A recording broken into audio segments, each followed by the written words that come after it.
안녕하세요. 성미화라고 합니다. 제가 오늘 소개드릴 책이 있어가지고 들고 왔는데 그걸 먼저 말씀을 드릴게요. 마루벌에서 나온 선인장 호텔이라는 책입니다.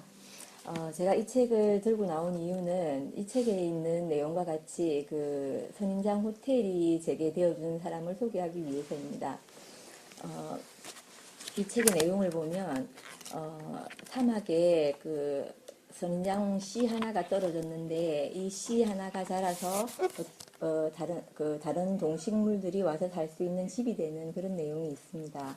그래서 제가 저희 아이를 키울 때 이 책을 가지고 그 생태계에 관한 뭐 여러 가지 얘기들을 나누기도 하고 사막에는 어떤 동물이 살고 어떤 식물이 살고 있다 이렇게 얘기를 나누고 하면서 아이하고 교제를 많이 하고 그랬었습니다.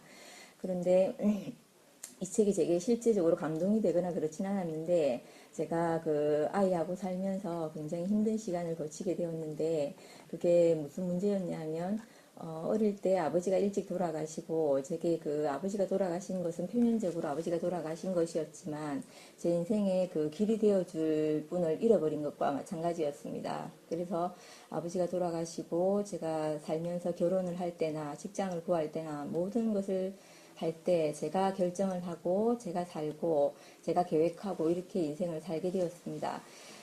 직장 생활이나 결혼 생활은 그렇게 가능했는데 아이가 태어나고 그 아이를 제가 키우려고 하니까 너무 막막했습니다. 막막해서 아이가 태어난 첫날 그 아이를 방에 눕혀놓고 제가 너무 눈물이 나서 참을 수가 없을 정도로 이 아이를 어떻게 키우는 것이 정말 맞는 건지, 또 어떻게 아이를 행복하게 키울지, 그리고 제가 살면서 그 부족했던 많은 것들을 어떻게 하면 아이에게는 그렇게 하지 않을지에 대해서 많은 고민을 했습니다. 그래서 그때 그 육아서를 찾아서 읽고 또 다른 강의들을 찾아 듣기도 하고 이렇게 했었습니다. 그런데 그 육아서를 읽고 많은 강의를 듣기는 하지만 듣고 온 그날만 제게 좋고 그다음부터는 늘 똑같이 아이하고 저하고의 싸움이 시작되는 겁니다. 그래서 그 결정적인 계기가 됐던 것이 아이가 초등학교 1, 2학년 학교를 들어가면서부터 그때부터는 끊임없는 싸움과 전쟁을 했던 것 같습니다. 그래서 마음으로는 이 아이를 사랑하고 아끼고 너무너무 이게 제게서 좋은 말을 해주고 엄마가 이렇게 힘들게 살았으니까 너는 외롭게 그렇게 키우지 않겠다 이런 마음으로 제가 마음은 여러 번 다잡았지만 실제로 삶과 그 아이하고 내하고 관계는 그렇게 되지 않았습니다. 그래서 어떻게 하면 이 아이를 행복하게 할까 이런 고민과 그리고 또 내가 어떻게 하면 이 아이를 사랑할 수 있을까 하는 그런 많은 고민들이 있었습니다. 그런데 그 고민과 생각은 많이 하였지만 이상하게 제게서 나오는 것은 아이 가슴에 옷을 받고 도끼로 그 아이를 상처 입히는 그런 것밖에 할 것이 아무것도 없었습니다. 그러던 중에 이제 제가 어떤 강의를 하나 만났는데 그때 그 강의에서 그분이 하시는 말씀을 듣는데 그분의 아이와 그분과의 그분이 다른 사람들과의 삶을 얘기하는데 제가 너무 깜짝 놀랐던 것이 내가 그렇게 원하고 추구하고 생각했던 그 행복한 생활이라고 하는 것이 그분에게서 이루어지고 있는 것을 제가 보았습니다. 그래서 이상하다. 내하고 똑같은 자식을 키우고 똑같은 마음이고 똑같은 방법으로 하는 것 같은데 어떻게 저분은 아이를 깊이 사랑하고 나는 어떻게 이게 사랑해지지 않을까 이런 의문이 생겨서 제가 방학 때 메일을 보내게 되었습니다. 메일을 보내서 만나게 되었는데 만나서 이야기를 들어보니까 저하고 너무 다른 것이 하나가 있었는데 그게 무엇이었냐면 아이가 어떤 잘못이 있어도 너는 충분하다. 너는 아무 부족함이 없다. 이 말을 아이에게 늘 해주고 있었습니다. 그래서 저는 그 말을 그냥 아이에게 하면 되는 줄 알았어요. 그 말을 따서 내가 그분의 말을 그대로 옮겨와서 아이에게 너는 아무 부족함이 없다. 너는 충분하다. 이 말을 제가 아이에게 했습니다. 했는데 이상하게 그게 제게 제 마음 깊은 곳에서 나온 말이 아니었으니까 하루는 그 말을 하다가 또 그 다음날 아가 성적이 안 좋거나 뭐 제게 흠잡힐 만한 일이 생기면 그 아이를 혼내게 되기 시작하는 겁니다. 그래서 처음에는 왜 이런가 왜 이런가 참아보기도 하고 또 뭐 어찌하든지 간에 제가 그 선생님 말을 똑같이 따라서 말과 행동을 똑같이 따라서 하고 싶었기 때문에 그 모든 것을 따라서 해보려고 했습니다.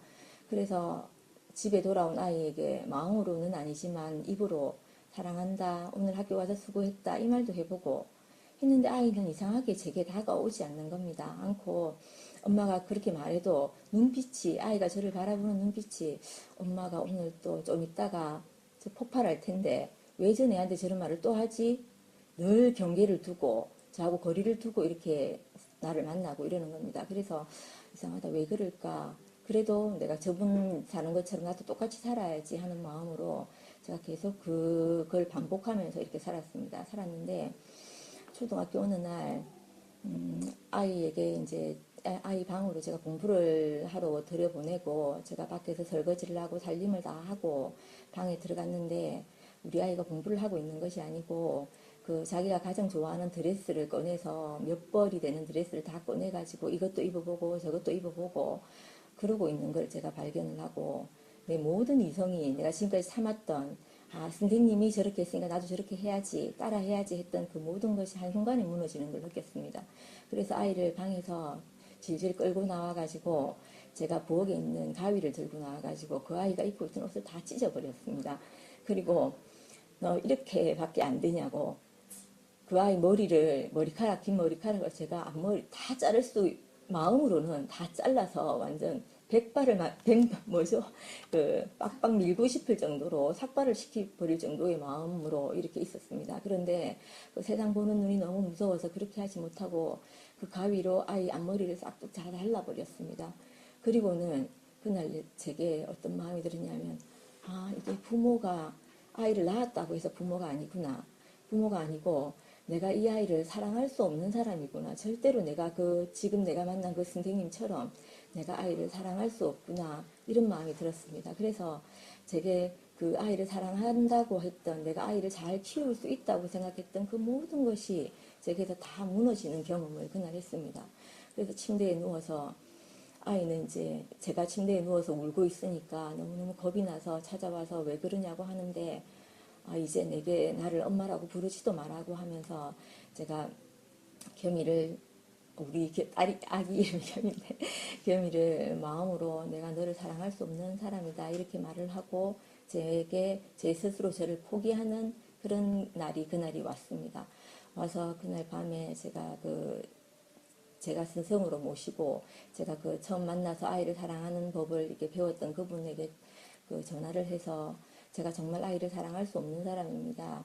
내가 겸이를 사랑하고 키우고 한다고 생각했지만 그럴 수 없는 사람인 것을 발견했다고 말하니까 그분이 제게 네가 이것을 잘못했고 저것을 잘못했고 이렇게 말하는 것이 아니고 너는 아무 잘못이 없다. 단지 네가 사랑하는 것을 모르고 사랑을 받지 못해서 그렇다. 너는 네가 존재적으로 아무 부족함이 없다. 이렇게 제게 얘기를 하는 겁니다. 그래서 그 말을 듣고 제가 이상하게 용기가 나고 나를 이렇게 판단하거나 정죄하지 않고 네가 아무 부족함이 없고 네가 사랑을 받지 못해서 네가 이럴 뿐이다 하고 말하는 그분의 말을 듣는데 이상하게 내게 숨이 쉬어지고 다시 살게 되는 힘을 얻게 되고 그렇게 됐습니다. 그래서 저는 지금까지 제가 살면서 아이를 잘 키우겠다고 생각했던 그 초점이 아이에게 가 있던 그 눈이 어떻게 되었냐면 내가 행복해져야 되는구나. 내가 행복해지지 않으면 우리 아이도 절대 행복해지지 않는구나. 이렇게 생각을 하면서 내가 아이를 케어하겠다는 그 마음에서 내가 먼저 진짜 행복한 사람이 되어야 되는구나. 이렇게 제 인생이 바뀌어졌습니다. 제 생각이 바뀌어졌죠. 그렇게 해서 그분을 따라다니면서 그분의 강의를 듣고 그분의 말씀을 듣고 하면서 제가 그날부터 조금씩 다시 자라나는 아이처럼 다시 태어나서 처음 걸음마를 하는 것처럼 그렇게 사는 법을 다시 배우게 된 것 같습니다.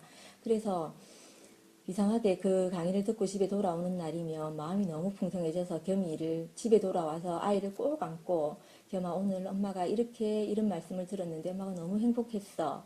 이렇게 말하고 겸이도 오늘 학교에서 잘 지냈어? 이렇게 말하고 또 다음날 또 강의를 듣고 와서 그 말씀을 듣고 나서 내게 너무 좋은 것을 또 아이에게 그대로 표현하고 이러면서 하루하루를 지나가게 됐는데 신기한 결과가 나난 게 제가 우리 아이를 키우면서 8년 동안 내가 했던 공들였던 그 모든 시간들이 그 시간들을 통해서 내가 많은 노력을 했던데 그것이 결과가 아이의 옷을 찢고 아이의 머리를 자르는 그 결과였는데 이상하게 아무것도 하지 않고 저는 어떤 말을 계속 듣고 어떤 사람들과 함께 살고 그 사람들을 만나서 이런저런 얘기를 듣고 또 내게서 일어났던 일들을 말하고 하는데 이상하게 제게 조금씩 조금씩 변화가 되어서 내 안에 있던 마음들이 이렇게 따뜻해지는 것을 느끼게 되었습니다.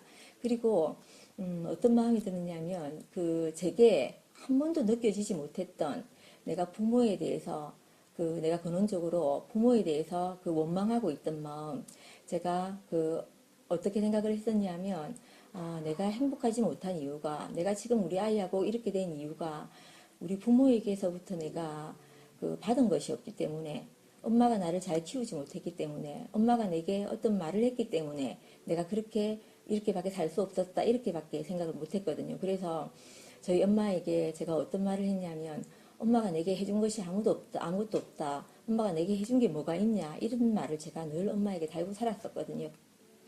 그런데 이상하게 이 한 분을 만나서 그 말씀을 듣는데 제게 어떤 마음이 드냐면 우리 엄마가 나를 너무 사랑하셨구나. 너무 깊이 나를 아끼고 내가 행복해지기를 원하고 내게 했던 그 모든 말씀들이 내가 행복하고 잘 살고 엄마에게 기쁨이 되고 이걸 원해서 엄마가 그 내를 그렇게 많은 말씀들을 하시고 구준들을 하시고 하셨구나 하는 그 마음이 제게 채워지는 겁니다. 그래서 이상하게 그 원망으로 가득 찼던 그 우물에 그 엄마가 내게 주신 그 사랑했던 것들 예전에 했던 말들이 그 원망스러웠던 말들이 다 나를 사랑해서 하신 말씀으로 이렇게 다 바뀌어지는 것을 느꼈습니다. 그래서 내가 그게 너무 신기한 겁니다. 그래서 그 마음이 내게 엄마가 나를 사랑하셨구나 하는 그 마음이 제게 하나 들어오고 그리고 나는 아무 부족함이 없구나 이 마음이 제게 들어왔는데 그게 이상하게 내 자존감을 높이게 되고 내가 아무 부족함이 없지 이렇게 알아지니까 아이를 향해서 제가 보는데 아무 부족함이 없는 아이로 이렇게 제게 보이는 겁니다. 그래서 우리 아이를 안고 그 밤이면 저녁이면 아이를 재우려고 누워서 제가 겸이에게 겸아 너는 아무 부족함이 없다. 엄마가 인생을 살아보니까 뭐 여러 가지 많은 부족함들이 있다고 생각했는데 시간이 지나면 지날수록 엄마가 어떤 말씀을 듣고 어떤 주변에 사는 사람들이 사는 것을 보고 이러는데 내 인생에 아무 부족함이 없구나. 내 존재 자체로 인생이 충분하구나. 이런 마음이 들더라. 그렇게 아이하고 얘기를 하고 교통을 하고 또 우리 아이가 성적이 굉장히 나쁜 편이거든요. 거의 하위권 수준에 있는데 제가 아이를 볼 때 걔만 성적과 아무 상관없이 너는 사랑하는 것은 할 수 있다. 이렇게 말하게 되는 겁니다. 그 전에 제가 아이가 성적이 좋지 않아서 제가 늘 요구하던 것이 네가 조금 더 공부를 많이 해서 네가 조금 더 열심히 해서 네가 이 성적을 높여야 되지 않느냐. 그래야지 좋은 직장, 좋은 남편, 좋은 가정을 꾸릴 수 있다. 이렇게 말하였었는데 그것이 아니고 네가 그것이 많은 것이 부족하다 하더라도 네가 환경과 조건 안에서 네가 선택할 수 있는 폭이 좁다 하더라도 네가 설사 어디가 부족해서 몸이 부족해서 또 생활을 잘할 수 없는 환경이 와서 그렇다 하더라도 네가 사랑하는 것은 할 수 있다 이렇게 말하면서 제가 그 아이와 교제를 하고 하는데 이상하게 아이가 제품으로 들어와서 쉬고 안식하고 하는 것을 제가 느끼고 그걸 보고 하는 겁니다. 그래서 그게 너무 신기하고 너무 이렇게 또 그렇게 사는 것이 행복하고 또 제가 아이에게 너는 이것이 부족하다 저것이 부족하다 하고 말할 때보다 내가 너는 아무 부족함이 없다. 너는 네 존재 자체로 충분하다.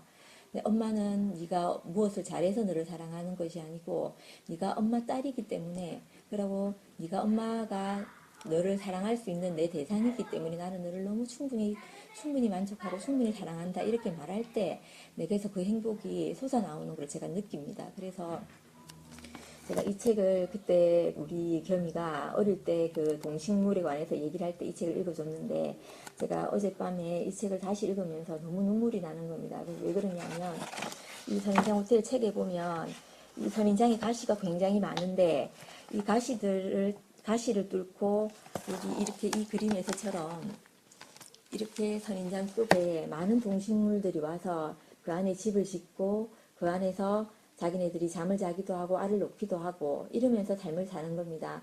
근데 제가 어쩌면 이런 사람이었을 수 있거든요. 제가 선인장 가시같이 그 가시가 너무 많아서 누구도 제게 와서 살 수 없을 것 같은 이런 사람이었는데 제가 어떤 분을 만나서 그분의 말씀을 듣고 그분이 꼭 이 선인장 호텔처럼 겉에 표면은 참 거칠고 이런데 제가 가까이 가면 갈수록 이 안에 들어있는 잊을 수 없는 그 단물이 이 사람에게 분명히 있었거든요. 그래서 그 단물이 뭐였냐면 나의 어떠함을 절대 정지하거나 판단하지 않고 너는 아무 부족함이 없다. 네가 지금 이렇게 잘못하는 것은 네가 다른 말을 들었기 때문이다. 네게 정말 정상적이고 사랑하지 않으면 안 될 수 없는 그런 말을 네가 듣지 못해서 그렇다. 하신 그 말씀을 제게 늘 단물처럼 해주었거든요. 그래서 이상하게 그 말이 제게 와서 또 심어져서 저도 똑같이 이 선인장 호텔 같이 제가 누군가 와서 아이에게 그 아이를 자기 자신의 아이를 사랑할 수 없는 것에 대해서 말할 때 네 잘못이 아니다. 너는 네 충분하다. 그러면서 이게 아마 네를 사랑할 수 있는 그 사랑하는 마음이 네게 도달하지 않아서 그럴 것이다. 너도 사랑을 받으면 그 사랑을 또 받은 것을 통해서 흘러낼 수 있다. 네게 사랑을 받을 그 통로가 필요하다. 이렇게 말하는 사람으로 점점 저도 변해가고 있는 겁니다. 그래서 이상하게 지금은 그 아이와 사랑하고 아이와 사는 것이 제게 최대의 기쁨이 되었습니다. 그전에는 그 아이와 하루를 지내는 것이 내 인생에 너무 힘이 들었어요. 그래서 집에 돌아가기 전에 마음을 먹고 들어갔어요. 오늘은 절대 아이를 혼내지 않아야지. 혼내지 않고 절대 아이에게 미운 소리, 싫은 소리, 도끼 자국 내는 소리를 하지 않아야지. 이렇게 마음을 먹고 들어가는데 들어가면 그렇게 되지 않는 겁니다. 않고 늘 이것을 했나, 저것을 했나, 이걸 했나 못했나, 넌 이걸 잘했지, 이걸 못했지, 이렇게 정지하고 판단하는 말을 제게 늘 할 수밖에 없었습니다.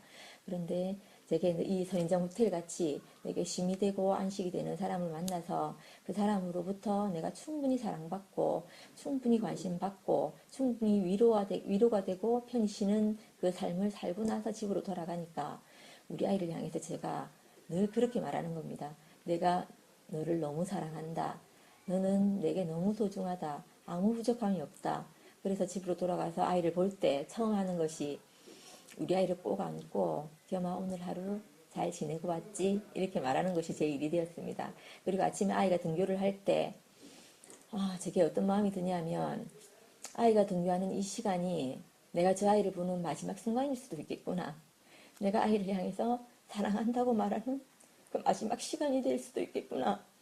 이런 마음이 제게 늘 드는 겁니다. 그래서 등교하는 아이를 향해서 학교 가서 선생님 말씀 잘 들으라 이 말을 하는 것이 아니고 제가 무슨 말을 하냐면 겸아 엄마가 너를 얼마나 사랑하는지 알고 있지? 엄마는 너를 사랑한다. 이렇게 말하고 아이를 등교시키게 되었습니다. 늘 하루를 살지 못하고 미래를 향해서 제가 살던 인생이었습니다. 그래서 오늘을 참으면 내일은 행복해질 건데 오늘 네가 공부를 좀 열심히 하면 오늘 네가 최선을 다해서 살면 내일은 행복할 거다. 오늘은 힘들어도 참고 그 내일 다가오지 않을 내일 늘 파랑새를 쫓듯이 제가 그런 인생을 살았습니다. 그런데 이제는 내가 주어진 내 시간이 오늘 하루밖에 없다는 것을 내가 내 이 선인장 호텔이 되어준 분을 통해서 제가 알게 되었습니다. 그래서 내가 사랑을 표현할 수 있는 것은 바로 지금 이 순간 이때밖에 없구나 이렇게 제가 알게 되고 그 말을 제가 늘 하는 사람으로 그래서 표현을 미루지 않고 사랑하는 것을 미루지 않고 사는 사람이 되었습니다. 그래서 저는 다른 사람이 너 그 아이가 그렇게 공부를 못하는데도 너는 괜찮으냐 이렇게 묻는 사람들이 많습니다. 많은데 저는 그것에 대해서 너무 대답할 말이 많습니다. 나는 우리 아이가 아무 부족함이 없다. 나는 우리 아이가 너무 사랑스럽다. 겸이는 사랑하기에 충분하고 아무 부족함이 없다. 이렇게 말합니다. 근데 참 신기하잖아요. 제가 이렇게 겸아 너는 충분하다. 사랑한다. 이렇게 말을 하는데 우리 아이가 얼마나 건강하고 얼마나 자존감이 높아졌는지 모릅니다. 그 전에 제가 제 멘토님인데 이 선인장 호텔 같은 분을 만날 때 우리 아이가 어떤 상태였냐면 그분 표현으로 말하면 소금에 절인 배추 같다고 했습니다. 그때가 학원을 17개씩, 18개씩 이렇게 다닐 때였습니다. 그래서 아이가 숨도 못 쉬고 피곤에 절여서 이렇게 사는 아이였는데 지금 그렇지 않고 너무 행복하고 밝게 그리고 마음이 너무 따뜻해서 다른 사람을 안아주는 사람으로 그렇게 지금 아이는 많이 변했습니다. 그래서 그런 아이를 볼 때마다 저는 내가 정말 아무것도 모르고 교육이라는 아이를 그냥 교육해야 되는 것인 줄 알고 이렇게 살았던 내 인생이 아마 어떤 한 사람이 정말 중요한 것이 무엇인지 인생을 살면서 이것이 아니면 안 되는 정말 중요한 것, 그걸 제게 말해주지 않았으면 아마 이 삶이 있을 수 없을 것 같았다는 마음이 듭니다. 그래서 그 많은 분들이 제가 이렇게 아이를 사랑하고 행복하게 된 것처럼 다른 분들도 그 제가 아이와 사는 것처럼 이렇게 함께 똑같이 이렇게 살았으면 하는 마음이 듭니다. 마음이 들고 그래서 정말 진짜 사는 것이 무엇인지 그걸 알게 되는 계기가 되었으면 좋겠다는 생각이 듭니다. 감사합니다.